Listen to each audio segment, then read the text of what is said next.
This is a fine art portrait of a robot by Julia Margaret Cameron, who, of course, was one of the people who really started giving credibility to photography as an art form.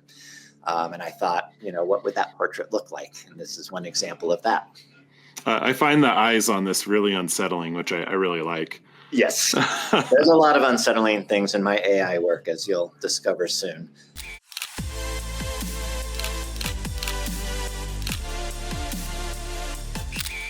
Hello, everyone, and welcome to episode 12 of the Focus Stack podcast.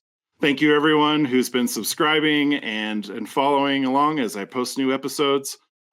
Just in case this is your first time checking out the show, please feel free to subscribe to us on YouTube, Spotify, or Apple Podcasts. I try to put out an episode a week. Every now and then I get a little bit longer on that, but to try to keep up. We are on episode 12, and we've only been out since the beginning of March, so I feel like we've done a pretty good job with that. Also, if you're interested, we do have an Instagram where you can keep up with updates. I do try to put some little clips and shorts of the show, so you can check that out. And that's on Instagram at Focus Stacked Podcast. This is something that I've had out for a little bit, and I haven't been promoting a lot, but if you'd like to become a Focus friend on Patreon, the monthly membership is $3 a month, and it does allow you to ask questions to the guests before they're on the show. And it also puts your name in the credits, and it's just really, I'm really appreciative for those of you that have already signed up, and it does help kind of offset the cost of the streaming software and things like that. So thank you very much if you're interested in doing that. Also, photographers, if you'd like to be on a future show, I do have a link in the description on all the different platforms. There is a form there where you can sign up. You just drop your website on there. And then after you submit the form, I get in touch with you, and then we can set up a time to record for a future episode. So with all of that out of the way, I'm really excited about today's guest. I've known Todd Dobbs for about 6 years or so, and he's had just an incredible last few years. He's had a lot of different shows, and he's really been exploring the part of photography that everybody is asking about. What do you do with artificial intelligence? And so hopefully in today's episode, Todd will give us some insight on what he thinks about AI and how he incorporates it into his conceptual artwork. So with all of that out of the way, hello, Todd. How are you doing? Hi, Jim. Thanks for having me. Doing great. Appreciate being here and look forward to sharing my work and my stories. Yeah, I'm really excited to have you on here because I know that you've recently shown some work and it's caused a little controversy.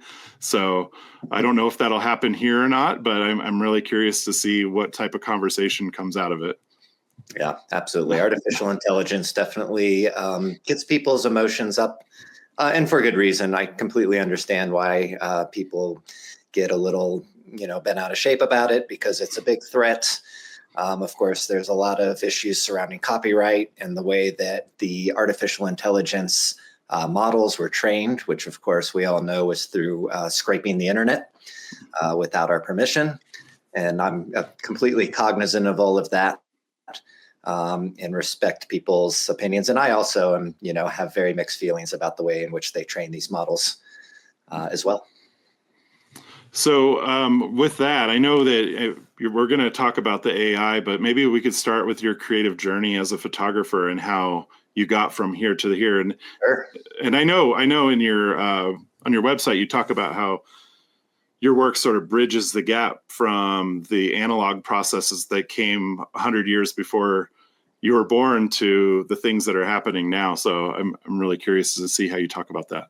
Yeah, sure. Let's rewind back to pre-internet, pre-artificial intelligence. Of course, I come from an era before all of that, but I grew up with this technology, and I think that's really important to understand when you're looking at my work and considering my projects and methodology.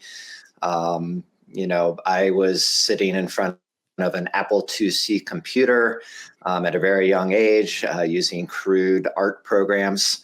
And then eventually a Macintosh Classic and Mac Paint, some of you may remember. And so I've always had a real interest in technology, and it's always been happening originally it was happening on the side of what I was doing as a photographer. So I started out doing photography, and then, my exploration of technology and digital art was really more of a hobby and just something I was interested in doing on the side. But then by the time I got to high school, those two things really started to converge. But, without my input, it was just because of where we were at. So, but where I got into photography was purely by accident. I love telling this story because as a freshman in high school, I had a scheduling error where I ended up with 4 study halls my first term. And I loved that because that meant 4 times a day, I got to sit quietly and read and not have to do classwork. Just knowing you, I can imagine you love that. I love that. Unfortunately, I loved it a little too much. And so I was bragging to a couple of my friends in one of my study halls about how many study halls I had. Big mistake, because my study hall teacher was also the art teacher, and he overheard. And he said, no, you can't have that many study halls. And so he forced me into a photography class that was supposed to be for sophomores or above. And so I was a freshman. He had to make an exception, but he was doing it because I had too much free time. And I'm really happy he did that. His name was Mr. Ramsey. And so I was very skeptical about it. I was a little annoyed that I had lost some reading time. But the first day that I got into the class, and of course, I was joining the class late, so the other students already were sort of up to speed on the basics. He walked me into the dark room. He put me next to one of the other students who was about to develop a photogram. And so it was a photogram of just a rose. It wasn't super complex composition. But when I saw that piece of paper go into the developer and I saw that image come up, I was just like hooked. And really never looked back. I became completely obsessed with photography from that point forward. And so I took all the photography courses I could during my freshman and then my sophomore year. And then I sort of had exhausted everything I could do at the regular high school. And so this was when I was still in Columbus, Ohio, which has an excellent vocational program for high schools. And one of the vocational programs was commercial photography, which was at Fort Hays. And so I applied for that and got accepted. And then I was also, I was a pretty good student. I had good grades. So my guidance counselor found out that I was about to go to vocational school. And she actually called my mother and said, you shouldn't let him go to vocational school because he's a good student and he can have a real career. Now, my mother, that just motivated her to let me do whatever I wanted. Oh, that's nice. So she just encouraged me. She's like, no, if that's what you want to do, you should do that. And so I did.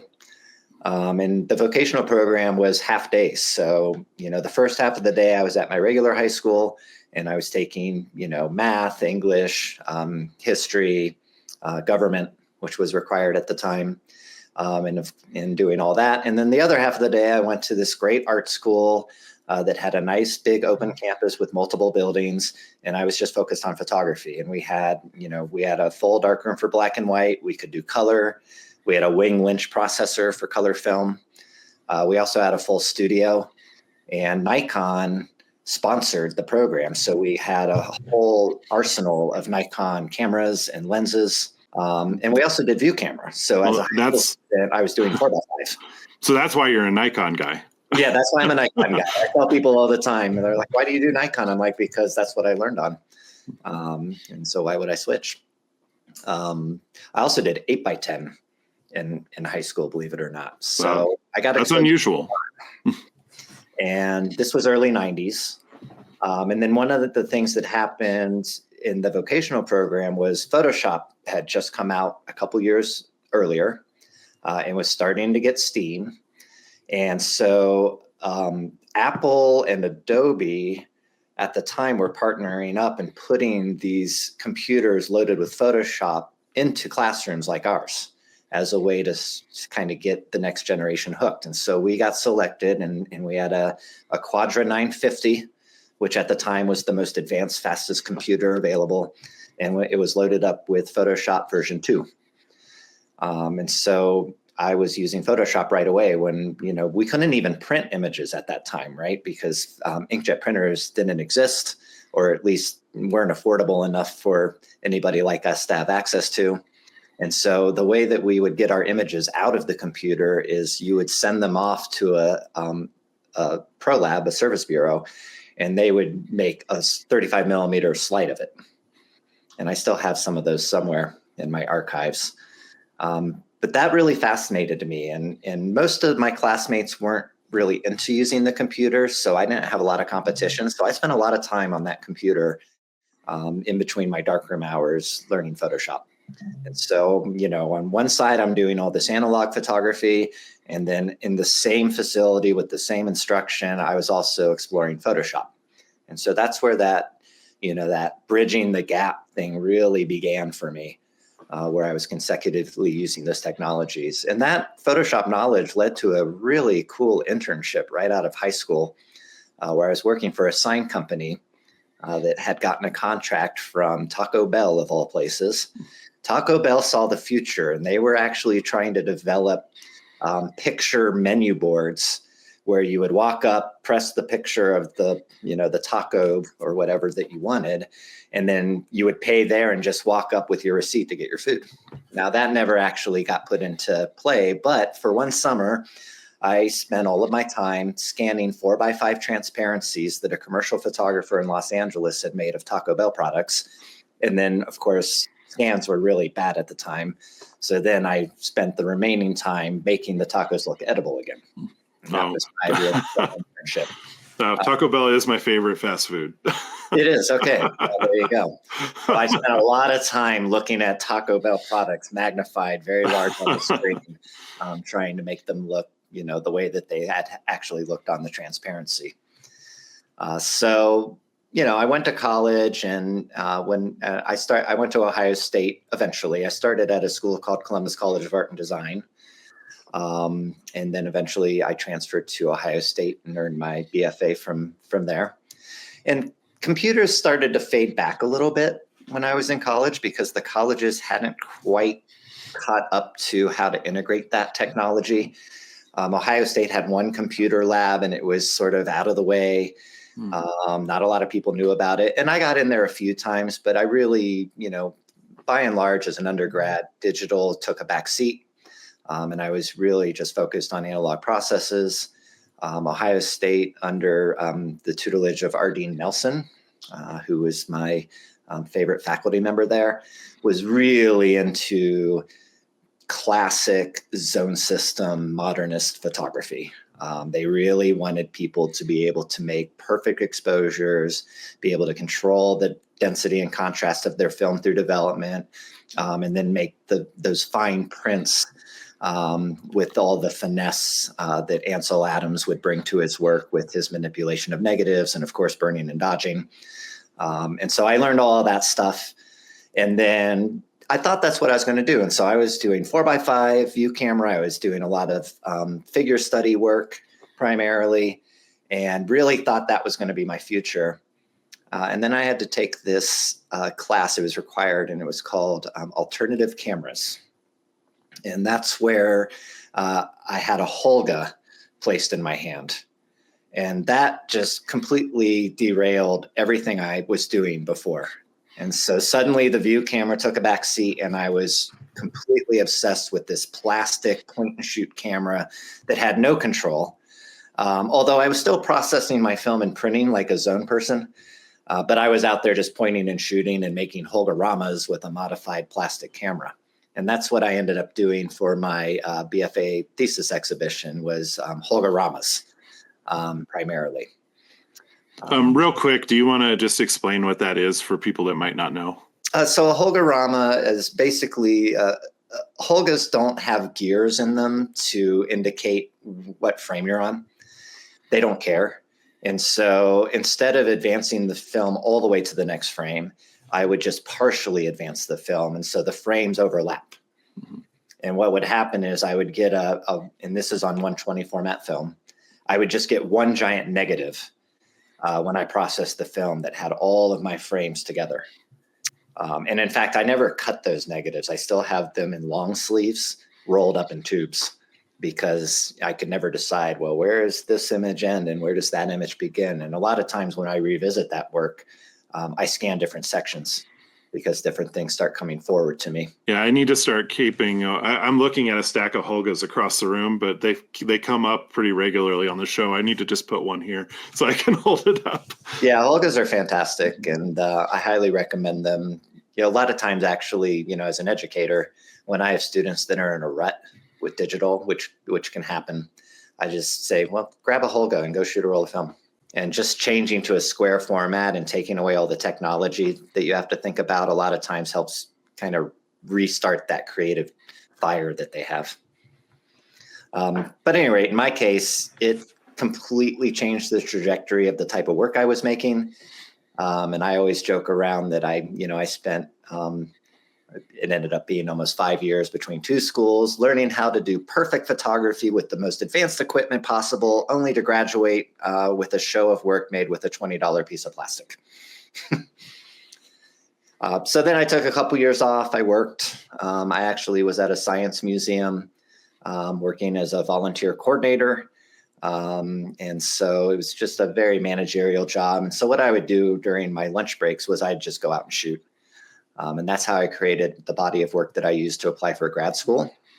And then right before grad school, or right before I was applying for grad school, 9/11 happened, which also started shifting things and changing the world around me, and definitely started to influence my work.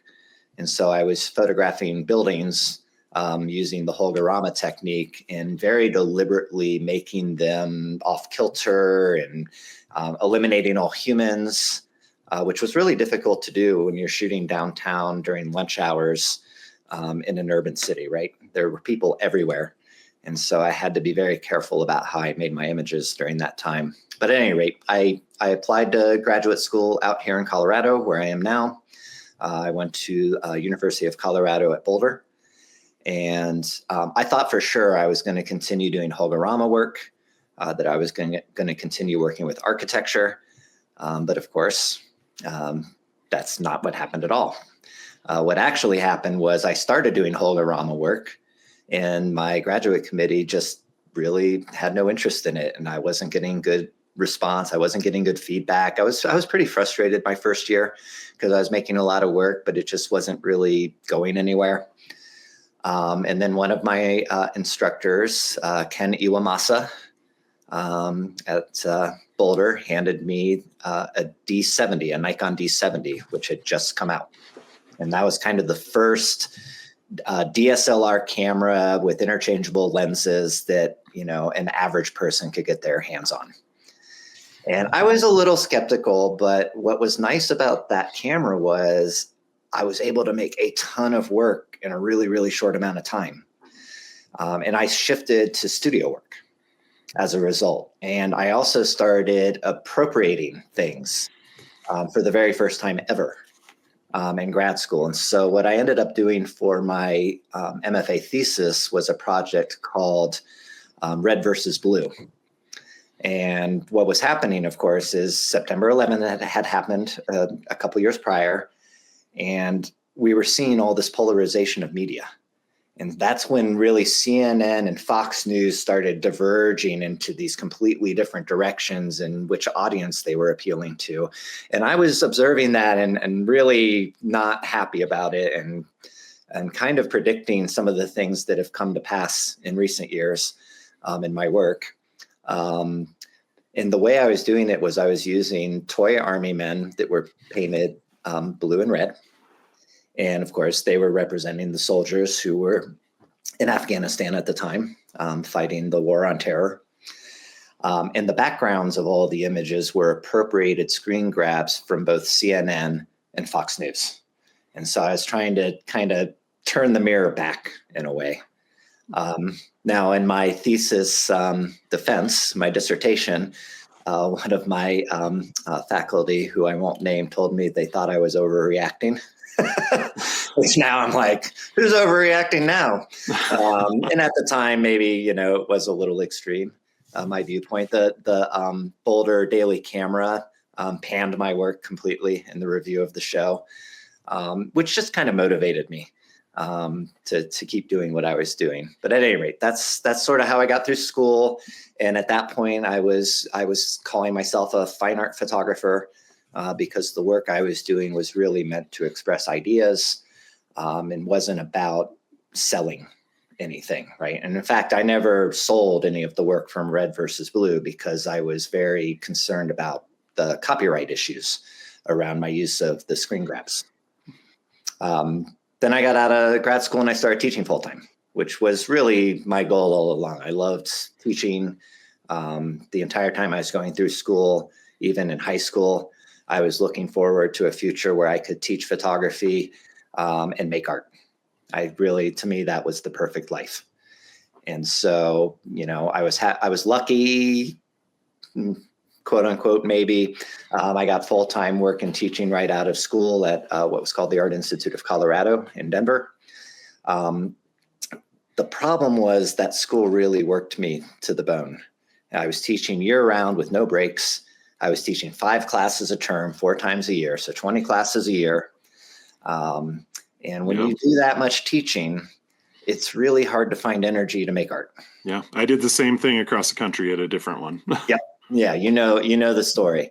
And I didn't realize, because I was still in my 30s at the time, and I was thinking, oh, it'll be fine. I'll find the energy for it. I'll find a way. I'll find that balance. I never really did right away. A little bit. For the first decade I was out of grad school, I was still making work, but it was harder to fully submerge myself in the project ideas. And I was also working with primarily commercial photographers. And so they didn't, their feedback wasn't the feedback I needed for that type of work to really grow. And, just because of my schedule, it was tough for me to really get out there and network with the artistic community as much as I should have been at the time. And so I was primarily doing landscape. I shifted my work to pinhole during that time and did a lot of pinhole work where I was shooting film and then scanning the film and making inkjet prints. So, again, that convergence of technology where, on one end, I'm shooting with a box with a hole in it. And then on the other end, I'm using, Adobe Photoshop and advanced inkjet printers. So sort of the best of both worlds. And then the Art Institute closed, which was probably the best thing that happened for me as an artist because I'm kind of a workhorse. Jim, you know this, and I tend to stay in my lane and just keep doing my thing. And I'm not, constantly looking for those other opportunities for better or worse. But when the Art Institute closed, I was very fortunate that there was a position open at Rocky Mountain College of Art and Design. And so I applied for that. And miraculously, I got the job. And, there was a lot of competition for that position. So I was amazed. I really thought my wife and I were gonna have to sell the house and move. I'm glad it didn't work out that way because I love Denver. I love Colorado. I'm so happy that I could stay. But at any rate, I've been there for 6 years. And, the one nice thing about that college is that, first of all, it's primarily a fine art school. And so suddenly, instead of being surrounded by just commercial shooters, I'm surrounded by all types of fine artists. There are people there doing everything. And they're really, it's a really strong community. And so that started to get my creative juices going, just being in that environment and being surrounded by those people. And then the pandemic happened at the end of my first year teaching there. As you know, because we were actually in there together, Austin, Texas. Yep. The week of Houston. It was Houston. Houston. Yeah. The week when everything broke. Yes. I even remember when we had to take our lift back to the airport, and the Lyft driver had put saran wrap up between the front seat and the back seat. Yep. To protect them from us. And they'd swapped out all the water things. Yeah, it was crazy, but we survived. We did. And then, the pandemic, fortunately, RimCAD had a robust online school, so we were able to shift very quickly And I was teaching my classes from my living room instead of, 6 miles down the street. But it gave me time to really introspect and really think about what I was doing and where I was going. And, I started really taking some risks at that point. And so the thing I got into right away was NFT. So this NFT thing was happening. It was really controversial. People were, artists especially, were very skeptical of it. But for me, as somebody who had been playing with digital art forever, I was excited about it because suddenly there was this way to prove a digital artwork was unique and that somebody actually owned it rather than just copy pasta files, right? And being able to download them at will. And so I got into it. Just one thing real quick. For people that might not know, do you want to explain what an NFT is? Oh, so an NFT, this is part of blockchain. I'm sure people have heard of it, but most people associate that with Bitcoin, but Bitcoin doesn't actually have NFTs. NFT stands for non-fungible token. So it's a digital record that cannot be altered or changed in any way, and it can't be deleted ever. And so that's why it's so useful for authenticating digital art, because what I can do is, in fact, these images right behind me are all part of my NFT project, which I did under an alter ego named Art Block. Art Block actually has its own website, which is art-block.studio, similar to my own. And so I would make these pieces, and then I would mint them as an NFT as a one of one. And then I would sell those to other people using the cryptocurrency. And I was on a blockchain and still am called Algorand, or Algo for short. And so, and that was fun. Now, I never actually converted any of my crypto into US money. It's still sitting on a cold wallet somewhere. For me, it was just more about the exploration, and I wasn't really thinking about it as a way to make money. I just wanted to see, what was the community like? Is this real? Can I actually do this? And it turned out it was an interesting change, because instead of making art for people that would typically be looking for art, I was making art for tech bros. And so it's this whole new community of people that would never actually consider buying art that were suddenly buying my art and then asking me questions about why I made what I made and what it was all about, which was really fascinating to me. And as a teacher, I loved being able to just include more people in this world. And then I eventually, towards the end of that, I started experimenting with what's called physically backed NFT, where I would sell an NFT, and then I would actually, and the NFT was made from physical print work, cyanotype, where I'd scan the cyanotype. And we can go to, see here, we go to the digital link. We can probably find some of that. See here. Oh, maybe not. Okay. I guess I don't have it under there. Try analog. I don't know if this stuff's on this website or not. There it is. Good. Alt processes. That one right there is actually a physically backed.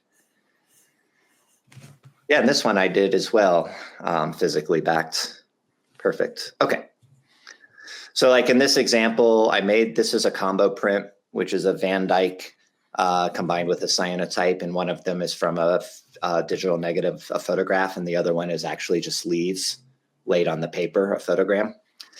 And at any rate, so I'd scan these in, I'd make an NFT of them, and then I'd sell the NFT.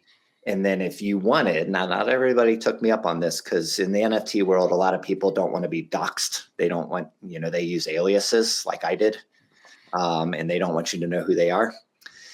So at any rate, but if you wanted to, I would then send you the actual print of this. And in several cases I did. If you scroll down here, see here. And if you click on that second one there. The one that says love? No, the one right next to it, to the left. Yep. So that image, and that sign, there's my Art Block signature. So Art Block has a nice signature. I like it. Yeah, I like that one. It was fun. It's better than mine. So this one, the individual who ended up purchasing this is in New York. And I know that because they had me send them the print. And I did actually have a few international. I didn't think this through from a financial standpoint. I'm like, oh yeah, I'll send you the print. And then somebody from England's like, oh, okay, send me the print. I'm like, well, that shouldn't be a big deal. And it was like $70 to ship a print to England. I went, oh, I should probably maybe be clear that only North American free shipping. But at any rate, this was sort of at the end. You see May 22. So NFT was starting to really fizzle out because crypto was crashing. And so the market just vanished. And so Art Block still exists, but Art Block is on hiatus until, people are back there and care about that stuff again, which I think will happen. I hope he's getting some nice rest and relaxation. But then, as a result of being in this community, one of the people who was another NFT artist that I knew had gotten invited to the beta of Midjourney. And they approached me and they're like, hey, listen, I think you would really like this artificial intelligence thing. I hadn't heard anything about it yet. This was early days for AI. And he's like, I have some invitations. Do you want one? I'm like, oh yeah, absolutely. Let me in there. And I just got completely obsessed at that point with NFT. And so go back to the home. Oh, hopefully you don't hear that. They're shredding something outside my house. Is that coming through? A little bit. A little bit. Okay. I apologize to your audience. This, of course, is when people show up to shred things. Anyway, so I started getting into AI. And if you go to digital link for me, please. Mm-hmm. Yeah. And then go down to the false history. Yeah, these are fun. The first project. And so the very first thing I was interested in about AI was that I knew that all of the training had come from the internet. And so I knew it would know photography history really well as a result. And so my first thing was trying to draw out what it knew about history, but to take a different approach. So I knew people were making false narratives, and so I decided to make one too. And my false narrative was that AI decided to put itself into history as if it had existed, before the year 2022 or the 2000s at least. And so this is me trying to create Anna Atkins, except Anna Atkins now is not using cyanotype, but is using a Xerox copier. Because in this scenario, she had access to advanced technology. Go ahead and go to the next work here. Yep. It's a small pile. Hopefully it won't take long. This is Edward Muybridge robot locomotion. Edward Muybridge, of course, studied a lot of motion of humans, horses, and other things in the late 1800s. And so if AI could exist, it would exist as a robot in physical form. And so, of course, in this scenario, AI did exist as robot in the late 1800s, and Edward Muybridge studied its motion. And of course, you couldn't freeze motion with those materials very well, and robots move really fast, right? Yeah, so of course. Yeah, much faster than a horse. Much faster. You can go to the next one. This is a fine art portrait of a robot by Julia Margaret Cameron, who, of course, was one of the people who really started giving credibility to photography as an art form. And I thought, what would that portrait look like? And this is one example of that. I find the eyes on this really unsettling, which I really like. Yes. There's a lot of unsettling things in my AI work, as you'll discover soon. Go ahead and go to the next one. This is a Lewis Hine photograph of a robot with a child laborer in a coal mine. That's really funny. And the robot somehow also has a childlike quality, which I thought was hilarious. Well, you got to make the kids feel comfortable. You got to, They're going to be working. You got to make them feel comfortable. Go ahead and go to the next one. And then this was one of the first ones I actually made. And this one was with DALL-E, an early version of DALL-E. Most of my work's Midjourney, but this one I was exploring another AI generator. And so this is Henri Cartier-Bresson's Decisive Moment, except it's a robot hopping over the puddle instead of a person. And for whatever reason, it's a miniature robot. And we're looking at a scaled down version of the photograph. That, I believe that shadow in the water there is meant to be the fence that's in the Henri Cartier-Bresson photograph. And so it's this micro version but it knows the photo, right? The composition, the tonal range, it really recreated it more or less. Yeah, it knows that kind of like right above the water sort of pose. Exactly. Yeah. And in this case, unfortunately, in the actual decisive moment photo, the subject remains dry and they splash down the moment after the photo's taken. But in this photo, the robot wasn't so lucky and did actually splash down during the decisive moment. That's really funny. Should I go to the next one? Sure. Oh, this twins. is Diane Artist, of course, one of her most well-known projects are twins. She always shot the Twins Festival in Twinsburg, Ohio. These are twin robots photographed by Diane Artist. Quick side note, none of this actually happened for your viewers. This is a false history of photography. Yes. But tied into what really happened with, Lewis Hine photographing child laborers or in this case, the identical twins photographed by Diane Arbus. Well, and I love history.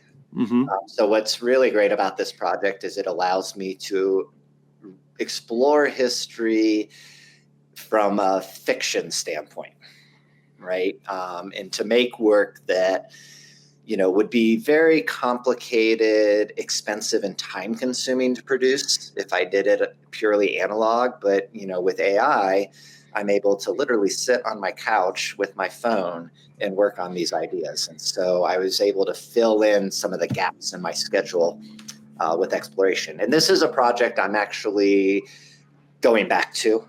Oh, good. And the goal is to create an actual history book where I recreate the entire history of photography through AI, where AI injects itself into these scenarios, including the text. Oh, that's fun. Let's go ahead and can you back up to the home page for me, please? Oh, the home page? Yeah, home. Perfect. Okay. All righty. So then this work that you're seeing here, this is part of a project called Fake Plants, Real Prints, which is more recent. And if you click on that image, it should take you to the perfect. So this is me trying to collaborate with AI and trying to take maybe a little more ownership over the work, because purely AI work, is work that I would never sell and that I consider conceptual art because it's really about the idea, not necessarily about the resulting object. This is a little more in between. And so what I'm doing here is during the pandemic, I got a lot of houseplants like this one back here. And as you can probably tell, oh, that's funny. By the one back here, I'm not really taking great care of them anymore because the pandemic's over and I'm busy again. And so I decided, how does AI view an unhealthy houseplant? And so all these generations were made with the same prompt, which is photograph of an unhealthy houseplant. And I just ask it to interpret what that means. And so I make these generations. And by the way, the generations are full color. They look completely different from these cyanotype versions. Then I print out a digital negative, an inkjet negative, and make handmade cyanotype prints. And I only make one. So one of one, I addition them. Those titles you're seeing at the bottom come from the AI generator. Those are what are called a seed phrase. And that's how the AI identifies the individual outcomes that come from the exact same prompt. I love that they're called a seed phrase. Yeah, seed phrase. In fact, with that information, you could actually go into Midjourney and find that image because it would recognize that data. And just a quick side note, for those of you who may not be aware, AI never generates the same thing twice, ever. It'll generate close variations, which you'll see in the next project I'm going to talk about, but it never, ever, ever makes the exact same thing twice, even when you're using the exact same prompt over and over again. And that's why they have seed phrases, so they can tell them apart. But at any rate, the idea here is I'm just questioning, first of all, is it art? Like the fact that I printed these, does that make them original art? Is it authentic now? Am I an artist? Is the AI the artist? And you're making your handmade cyanotypes where you're brushing the emulsion on watercolor paper, and I think there's a lot of really interesting things happening here between cyanotypes history with botanical prints. Yeah, well, and that's why I picked Yeah. plants as a subject. I was thinking about Anna Atkins, Mm-hmm. who we consider the first female artist, although she was a botanist and would never have accepted you calling her an artist at the time. But, we associate this process with her because she was the first one to use it on a large project, which were British algae from the 1840s. Mm-hmm. And so that's a nod to history again, because history really comes up in my work a lot. But yeah, they're handmade. I mix my own chemistry. I measure out raw chemistry and mix it myself. I coat these myself. I make the negatives. I print them. I process them, right? And these things are like little artifacts. And these are like 5x7 ish or something. Or 8x10s? Or the paper size is 7 by 10 inches. Okay. So they're small and precious. Yeah. And then the print size is roughly 6 by 6 inches, give or take. Yeah. If you go back to the homepage where the gallery view is. So this was an idea that came about on how to display them when I finally got an opportunity. The first opportunity I had to show this work was a group called TAD Projects that's here in Denver. Reached out to me and they were doing a pop-up exhibition at a taxidermy shop of all places. And I was like, oh yeah, I'm on board. That sounds really cool. Super unique. And when I got there, the shelf that they had set aside for me was just covered with all of these fake plants. And I was just like, well, I'm not moving these. I'm just going to go ahead and put the prints up with the fake plants. Part of it was laziness. And part of it was just, like, let's see how people respond. And the response was really interesting. People were liking that extra layer of fake versus real versus fake. Like, what even is real? And so now the last 2 times I've displayed them, one was at the faculty show at RimCAD, and then which is what this photograph is from. And then I was also in a show called Less is More, which Angela Ferris curated at Arapahoe Community College as part of Month of Photography. And so now when I display them on a shelf outside of a frame with fake plants. And so these are fake plants a la Michael's. Although I have been told that IKEA has a very large selection of plants, so I will be visiting them soon to get more fake plants.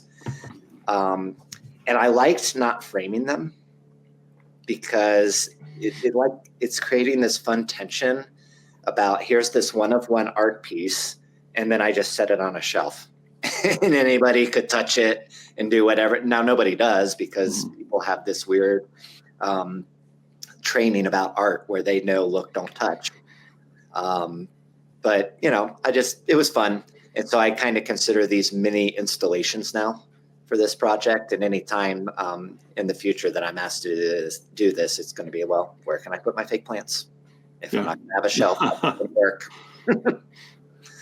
And then the big project, if you scroll down here, and this is, kind of showing you the immensity of it. I've been working on this project for 2+ years now. It's called Typical American. And I've been using the exact same prompt thousands of times. And so the prompt is just photograph of a typical American, which is completely open-ended. And it has the AI has an extremely clear point of view about what that means. And what I'm doing is I'm drawing out all of the bias that's in the training data. And so it has a very distinct look. It has a very distinct type of person that it wants to show us, and a very distinct visual style and how it wants to show that to us. And that comes from us, right? We trained the AI without even knowing it by the way we depict ourselves and also how we tag images using alt text. And of course, one of the comments I get about this work a lot is that, a lot of the subjects look conservative.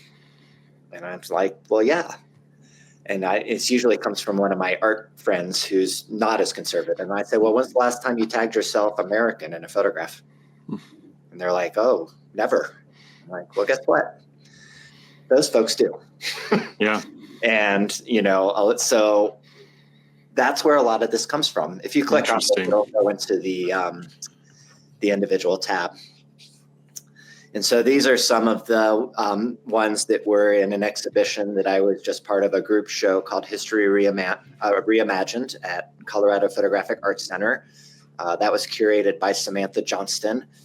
And that was one of the best surprise emails that I've ever gotten in my inbox ever. I got home from work one day, I opened up my Gmail, and I had an invitation to an AI exhibition at a photo center during Month of Photography. Mm-hmm. And so my response to Samantha was, "Are you sure you want to do this show?" Because I knew it was going to be controversial, and it absolutely was. Yeah. First of all, it's the center, Colorado Center of Photography, or Photographic Arts Center, rather. Mm-hmm. It has the word photography in it. It does. We're showing artificial intelligence that looks like photography. So immediately when the show was announced, there was pushback from the community. And this is, again, part of why I call myself a conceptual artist now instead of a fine art photographer, is that I don't want to throw around the term photographer when I'm showing work like this, because this isn't photography. AI is not photography. I want to be perfectly clear about that. It is an imitator of photography that was trained on photography. But the term I like to use to describe these now are AI-generated synthetic images, because they come entirely from a machine. And there really is, other than typing a prompt, there's no human involvement. Mm-hmm. And so, there's lots of fun things that happens in these. Like in this one, you'll notice that the subject is wearing two different types of shoes. Oh, yeah. I didn't ask for that, right? The prompt is always photograph of a typical American. And so all the stuff it does, that's how AI is interpreting what that should mean. If you want to click through some of these. Sure. So, and I have over 4,000 of these. Yeah, you have a whole town of them. I don't have enough data on my web plan to actually show you all of them. So I just show selections of these. And, for your viewers who are interested, my Instagram story, I try to post a new typical American every day, and I'll still never show all 4,000 of them that way. And here's the other thing. I keep making these. And so I'm at over 4,000 now, but eventually it's going to be 5,000 or 6,000 or whatever, because I'm really sort of obsessed with this, and I'm going to keep making them until it stops working. And how many do you make a week? It depends on the week. Usually what happens is my plan's coming up to renew and I still have a bunch of minutes left. Mm-hmm. And with Midjourney, minutes don't roll over. Mm-hmm. And so at the end of each month, I'm just furiously generating these to try to use up my minutes to get value for my subscription. Yeah. Because I'm kind of a cheapskate, and so I don't want to leave any money on the table. Sure. But this image right here, this image is full of negative stereotypes. It is. Yeah. And I, as a photographer, I would never, ever, ever make a photograph like this. Like, never. There would be alarm bells going off all over the place about, the stereotypes I'm perpetuating and, my negative portrayal of the subject. But when AI does this, I'm really happy because it proves a point, mm-hmm. which is that AI has bias embedded in the algorithm, and that you actually have to put a concentrated effort forth to make generations that don't have bias in them. You have to be extremely deliberate with your prompts to avoid stuff like this. I mean, this one honestly makes me uncomfortable. Yeah, let's move to the next one. Yeah, let's go to the next one. This is a very popular one from the show. This one was actually used in the Denver Post when they promoted the show before it opened. Although they got my name wrong, which I thought was just kind of perfect for an AI artist, right? That they got the image up and then attributed it to somebody that didn't exist. This person doesn't exist. The person who got credit for this photo when they first used it doesn't exist. And I thought that was pretty fun once I was done being mad about it. Yeah. But at any rate, we can go to the next one. There's a lot of flags in these. I'm sure you're noticing. It really heavily associates that phrase with flags. And even when a flag's not in it, it uses red, white, and blue color themes, and it uses blue blocks and red and white stripes somewhere. So it's always referenced. There's a lot of face painting. Yeah. I really think that comes from American football. I think you're right. Yeah. Because, of course, when the NFL posts their photographs in the alt text, they have to say American football because football is soccer to the rest of the world, right? And so if they just do football, it gets lumped in with all of that. I think it's really fascinating that there is a trace of the photographer in this one, in the sunglasses. Yeah. Like the person that took the picture, even though that person also doesn't exist. Yep. But somebody does, I should say, lots of somebodies do exist that have taken photographs where they were reflected in sunglasses. Exactly, yeah. So on this particular generation, it was referencing those tables. Yeah. When it was compiling the image. Go ahead and go to the next one. Cars, yeah. Yeah, we see a car culture big, and then stuff. Yeah. A lot of these images have tons of stuff because Americans have lots of stuff. And like condiments and sodas. Yeah, it's usually junk food. Go ahead and go to the next one. Right. So at any rate, I continue to make these. They keep surprising me. One of my favorite things is when I get what are called hallucinations, where the AI starts making mistakes.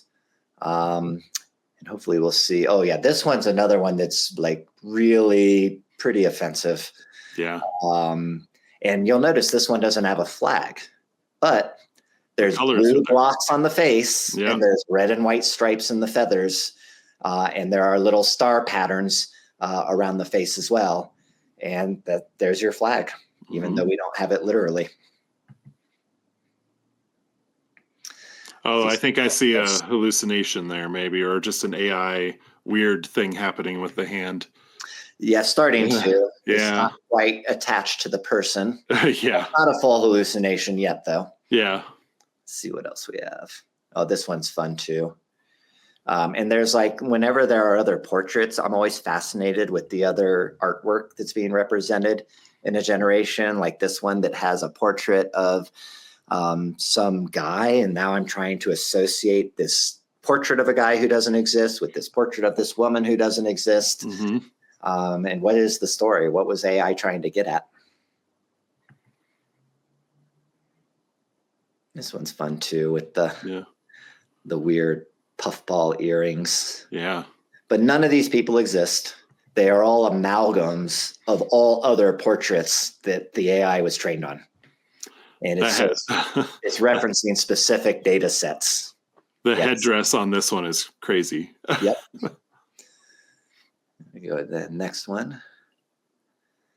I may not have put any hallucinations in this particular grouping, which happens. Oh, look at that cow. Oh, here's one. Yeah, so random animals. Another thing it'll do too is it will, when it hallucinates, instead of having a human being, it'll have an animal, oftentimes an eagle, dressed up like a person. Yeah, I've seen those. Which is fun. In fact, my Discord avatar is one of those eagles. Oh, that's fun. And go forward. Yeah, here's another one where there's not a flag, but all of the flag elements are there. Yeah. It's funny, the car in the back. It's like, where's that tire in relationship to the rest of the car? It looks like it's right in the center. It looks like a combination of a car and a camper trailer. To me. Like it couldn't make up its mind. And I should say AI is bad at doing more than one thing. And so it always do one thing really well in the photo, and then all the other things get less successful the further back you go and the less significant it is. Here's a kind of a hallucination where the person is seated, but there's nothing to sit on. Yeah. Also, he's holding an extra finger between the thumb and the forefinger, I think. Yep. But yeah, he is totally just kind of sitting where there's no seat. So it's like you get like the flag is kind of a reoccurring thing. There's the fast food, the cars, the animals, particularly eagles. I've seen in some of them. And then the expressions. And the expressions. Oh, here's an eagle. Yeah, here here's we go. A great hallucination. It was just halfway between. It's like, oh, bald eagle, American, and then I asked for a portrait. I didn't say it had to be of a person, but for whatever reason, it always wants to do that, and so it sort of met in the middle on this particular one. It's so funny. Yeah, they're great. But I mean, it says a lot about typical Americans, I guess. Well, the other thing I get a lot of feedback on are the expressions with the human subjects. If you go to the next one, we'll have a human again. Okay. Yeah, we're at the beginning. So yeah, they always have sort of the same expression. It's a really serious, vacant stare. And I've gotten a lot of questions about that. And what I think, and this is just a guess, because I really don't know what's going on under the hood. I can't see the algorithm working, and I can't see all of the data sets that it's referencing. But what I believe it's trying to do is show pride. American pride. It's like stoic. Yes. But AI is terrible at emotions. It really doesn't understand what an emotion is because it's just math. And so, for example, I did a project which has never been shown where I was just, portrait of group of people laughing.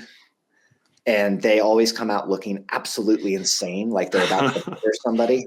Terrifying. It doesn't even know what joy should look like. It just really doesn't understand emotion. If you scroll down here, this page has some more stuff going on. So there's a project statement for your viewers if they're interested. Okay. And then these are some links to some places where the work.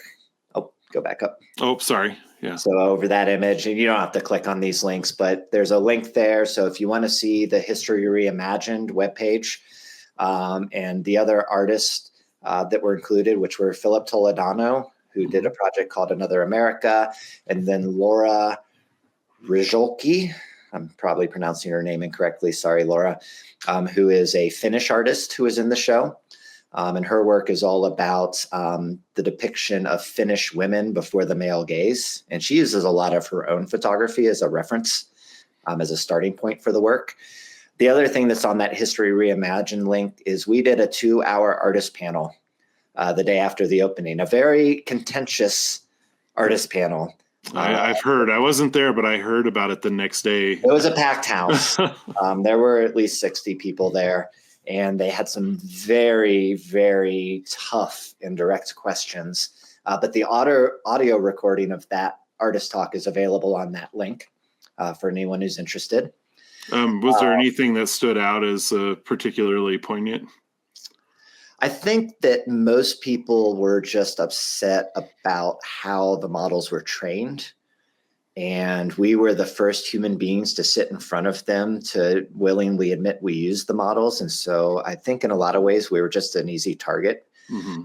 A lot of people were just kind of venting frustrations about things that we as users of the technology have absolutely no control over. Yeah. And in fact, my work is critical of a lot of that stuff. I'm actually, a typical American, I'm trying to point out the problems with AI and how it perpetuates biases and stereotypes and how it magnifies specific identities while marginalizing or completely excluding others. For example, I have over 4,000 generations. I have never gotten an Asian American. Oh, wow. Not once. Interesting. So now what's that all about? And so suddenly that's a problem because there's a whole group of people that aren't being represented by this technology, depending on the words you use. Yeah. So the day after that event, a mutual friend of ours kind of asked me if I had much experience with Midjourney, and I showed them how to use it, and they were just blown away with some of the things that you could do with it. And maybe now's a good time to kind of talk about like the ethics of different AI platforms. I know we didn't talk about bringing that up necessarily, but no, we can't. Yeah, I think it's worth. I think it's worth it. From an ethical standpoint, I've always really treaded lightly. One of the first artworks I made, and if you go up to the digital link again, I can show you this work as I'm talking about it. And then go to photographic illustrations. Oh, so this was, I should mention this one. This is not about AI, but this was a conceptual project I did using NFT. And so what NFT does is they come out with these protocols called ARC, A-R-C, that allow you to do different things with an NFT. And so this ARC protocol had just come out where you could make an NFT where you could change the image associated with it. And it would store all of the previous image states in the NFT. And so what I did with this project was I made a composite from start to finish with an NFT so that the entire workflow is stored in one file. And so the first state is actually a blank canvas. So when I first minted it, it was just a white 4,000 by 4,000 pixel thing. And then I updated it with my idea sketches. So then you see my ideation. Then I updated it with contact sheets. So all this stuff I photographed. This is all me. This is not AI. And so you see my contact sheets, my proof sheets from the different shoots. Then you see me start to make the composite. And so you can see me working through the composite, and it changes a lot along the way. And then at the very end, we have this. This is the final state. So when you load this NFT, this comes up first, but then you can access and see every other step along the way. And that was a really, really fun project. I was so sad when NFT fizzled because I had just started getting into these really fun conceptual ideas using the technology, and then the audience was gone. I'm like, darn it. Yeah. But at any rate, let's scroll down here, and I'm just going to have you click on the crows. Sure. That's a fun one. So this was the first artwork I made using AI generations, and the photograph is mine. All of the crows were generated using DALL-E. And the reason why I decided to do crows was because I was thinking a lot about copyright issues, and I knew full well that DALL-E had scraped the internet to train its model. And so I wanted to pick a subject that it would have thousands and thousands and thousands and thousands of different examples of, so that whatever I generated out of it would be an amalgam of tons of stuff. So there's no way I would directly be copying anybody's artwork or art style. Then I further went on and like, you know, colored the crows. The main crow characters here are illustrated. I went in and did some drawing, added some textures. And so I really was very much trying to put my hand into it so that I felt like I could own it. And this work was actually selected for what's called Nightlights Denver as part of the 2023 month of photography. Yeah. And I fully disclosed, it was called Murder of Artificial Crows. And then in the description, I fully disclosed the use of AI when I submitted it for the show, which was juried by Samantha Johnson. And she accepted it, which I was super excited about. This thing was projected on the Daniel and Fisher Clock Tower in downtown Denver for a month. So my crows were menacing anybody on the mall. And then one day I was talking to her after this, and I just mentioned like, yeah, I was really excited that you were willing to show work where AI had been used. And she's like, wait, AI? You used AI? That's funny. So, even though I had totally disclosed it and been completely transparent about my process, the juror still didn't realize. Now, it didn't matter to her at the end because I had done enough that it was considered. Sure. But just to the ethics point. And so that's why when I'm using AI, I'm always trying to find ways of using it ethically. Mm-hmm. Like typical Americans, I don't sell that work. I never have. I never will, because that's work that my hand's not in that at all. That's more of a observation. I'm just using a prompt as a way to draw out bias to show it to you so we can have a conversation about it. And so I can't copyright that work, and I wouldn't try. Fake plants, real prints, on the other hand, I've interacted enough with that process to where I legally can and am in the process of copyrighting that work. And I do consider that my artwork. But all of the AI models, with the exception of, with the exception of Adobe Firefly, Shutterstock one, I always forget the name of. Oh, I'm not sure. Getty AI, which is also under iStock. Yeah. Those are the only models that exist that are trained on licensed content. Yeah. So the stuff within their stock libraries. Yep. So Adobe Firefly, for example, any artist whose work has been used to train that model, they gave consent, and they're getting, I don't know what it is, and nobody's ever been able to tell me this, but they're getting some type of royalty, allegedly, anytime their work is being referenced in an AI generation. Now, I don't know how that works exactly, and I've asked representatives of all three of those organizations, well, how does your compensation work? And none of them can answer that question. Yeah, I've been in similar situations where people have asked and they're like, that's above my pay grade. Yeah, pretty much that's the response I get. But here's the rub. The less data that you have in an AI model, the worse the AI is. Yeah, Firefly's not great. So Firefly is kind of funky. Yeah. It can do illustrative work okay, but when you ask it to do photographs, it struggles because it just doesn't have that many photography examples in its training like Midjourney or DALL-E does. Well, in the case of those, they're just using the entire internet, right? They all used a model that was part of a nonprofit training effort, and it started around 2015, where they just, any image that's out on the internet, and that means any image on the internet. So some of it's not so great. Like that means also pornography got scraped off the internet and put into these things, violent images, things that probably shouldn't be in the training are in there because they were just pulling in any data they could, because the more data that they have, the better the models got faster. And so that's where the ethical issue is. Now, there's also an environmental component to it. I'll get to that in a minute. Okay. In America, the courts have really upheld that was okay, that's fair use. And like it or not, that means that there's really no recourse for us as artists. There are a lot of lawsuits currently going on against people like Midjourney and DALL-E. DALL-E is owned by OpenAI, which is Sam Altman's company, that also does ChatGPT, for those that aren't aware. And so there's a ton of lawsuits. Like the New York Times actually won a lawsuit against ChatGPT recently, which is kind of interesting. But it's because ChatGPT was literally copying things from New York Times articles without changing it. And so once that happens, you're busted.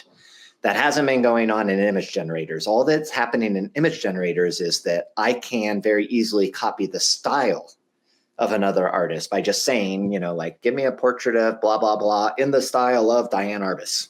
You could even put a style reference in as an upload. And and you can download an image illegally and upload it to the AI and use that as a style reference. But it's still making something completely unique as a result. And so this is where things get tricky with copyright. You can't copyright style.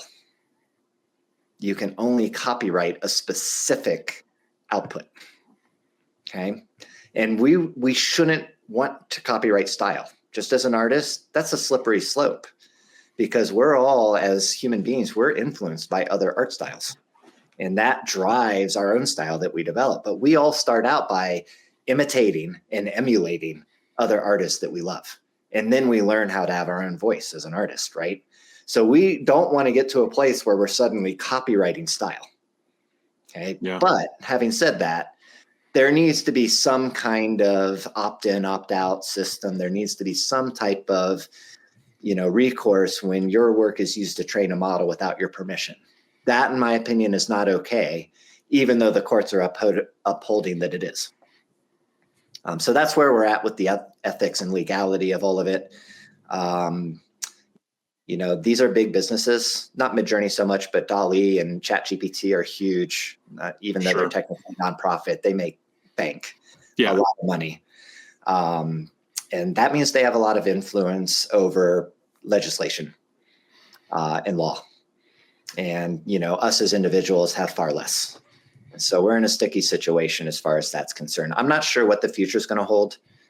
But if we suddenly get to a point where they outlaw the original training data, you're going to see AI regress big time, because suddenly they're not going to have enough data to make it work the way that it's currently working. So you mentioned you're going to get to the environmental component. Do you want to talk about that real quick? Yeah, that's, that one is, it's tough. I'm an environmentalist.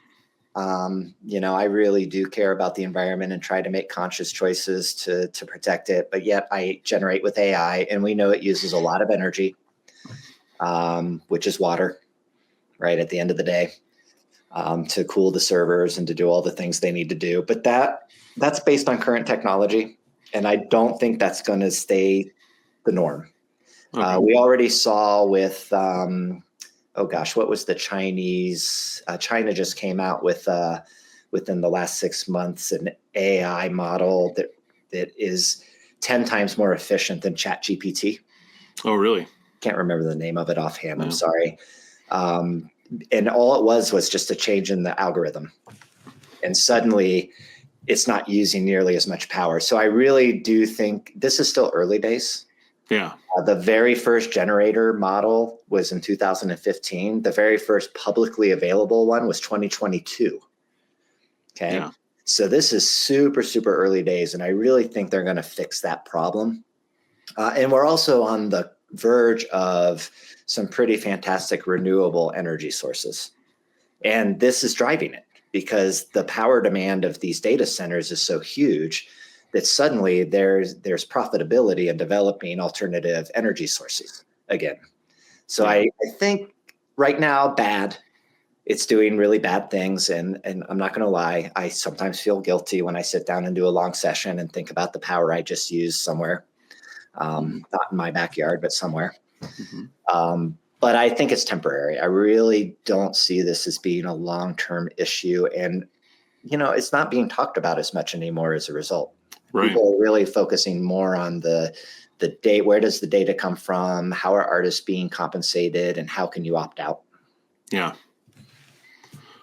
All right. Well, we are just a little over an hour. So I think what I'm going to do is drop us back out to this view. And one of the things I like to end with is do you have any advice for creators that want to pursue a career in the arts? And yes. Just curious what that would be. I think the biggest thing is that you have to stay true to your ideas and try not to let people influence you with their opinions. And my NFT and AI exploration have been, I've not been popular with certain people, especially in NFT had the same energy thing, which is kind of funny because it uses almost nothing compared to AI. But AI has been super controversial, and I have definitely gotten a lot of pushback. There were a lot of really negative comments on the Instagram post that Colorado Photographic Arts Center put up about the show. There was some hubbub at the college I taught at when the college promoted that I had gotten at this show, and it upset some students who then proceeded to go on social media and let that be known. That 2-hour artist talk, it was kind of confrontational. Yeah. I mean, torches and pitchforks at me.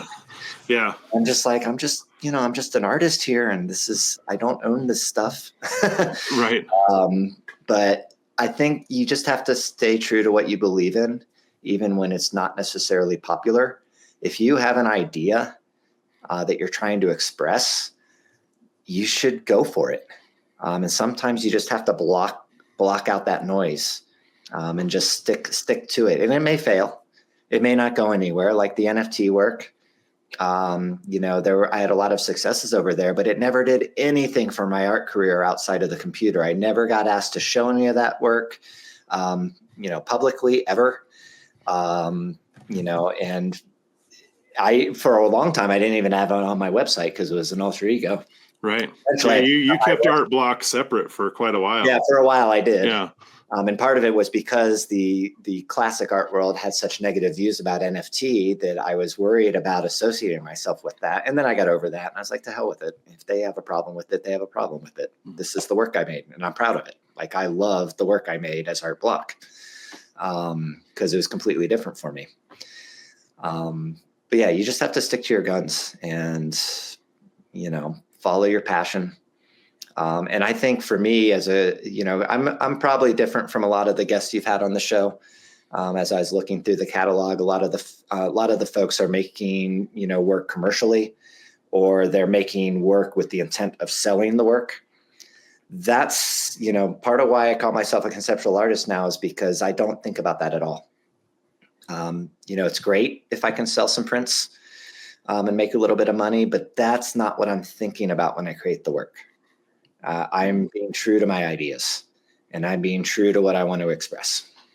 And I think that's the best advice I can give anyone that's trying to make artwork is don't think about the money. Focus on the art. And then if all goes well, hopefully the money thing will happen, and stay tuned. I'll let you know when that happens. All right. Well, I think that's good advice. As we wrap up, Todd, is there anything coming up, or is there a way that you'd like people to keep up with what you're doing? So as I mentioned before, the Instagram account, I do post, I try to post a new typical American a day. I also post up some of my other experiments using the stories. And then I do have a blog on my website that you can subscribe to.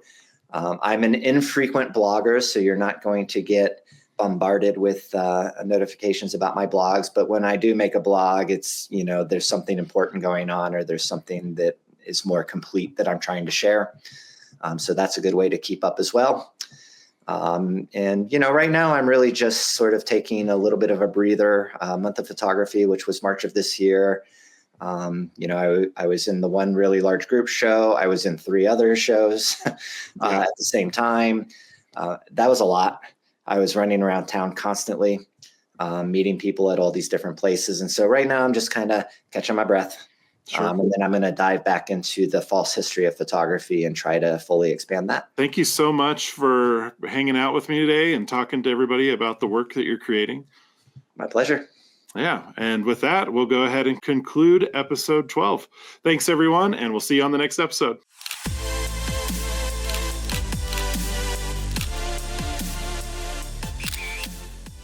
If you enjoyed the show, please like, subscribe, and leave us a comment.